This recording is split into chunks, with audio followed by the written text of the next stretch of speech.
اوہ ہاں، آؤ بیٹھو، مجھے تو خیال ہی نہیں رہا تھا، عمرو یار نے مسکراتے ہوئے کہا، اور پھر وہ شہزادہ ارزنگ دیو کو لے کر اپنے کمرے میں آ گیا، جبکہ اس نے چاند تارا کو مشروب لانے کا بھی کہہ دیا تھا۔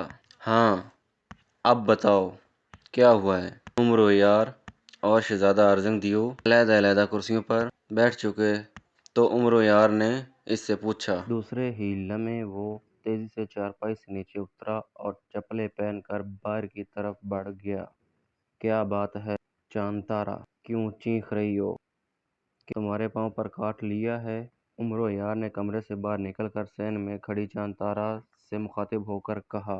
چاند تارا کے چہرے پر خوف کے تاثرات ابھرے ہوئے تھے، مگر جیسے ہی عمرو کی نظر چاند تارا کے قریب کھڑے دیو پر پڑی تو وہ بے اختیار چونک پڑا۔ وہ ایک قوی ہیکل اور لہیم شہیم دیو تھا۔ اس نے سرخ رنگ کا جاگھیا پہن رکھا تھا، اس کے سر کے دائیں بائیں دو سینگ تھے، اوپر کی طرف مڑے ہوئے تھے۔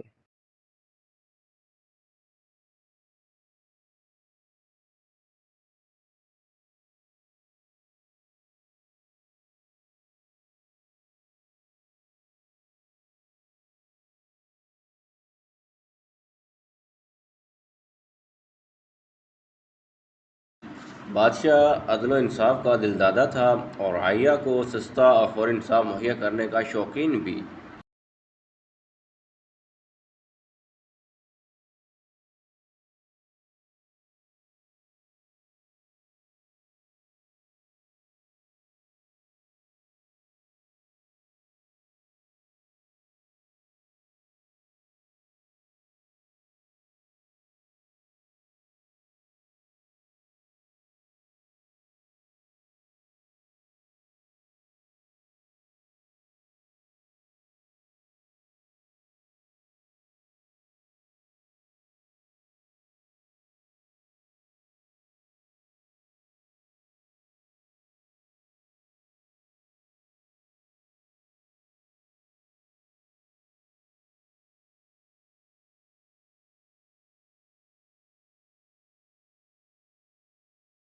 رعایا ان باتوں کی عادی نہ تھی، لہٰذا اس کو اکثر بد ہضمی کی شکایت رہنے لگی، لیکن بادشاہ وقت انصاف کرنے سے باز نہ آیا۔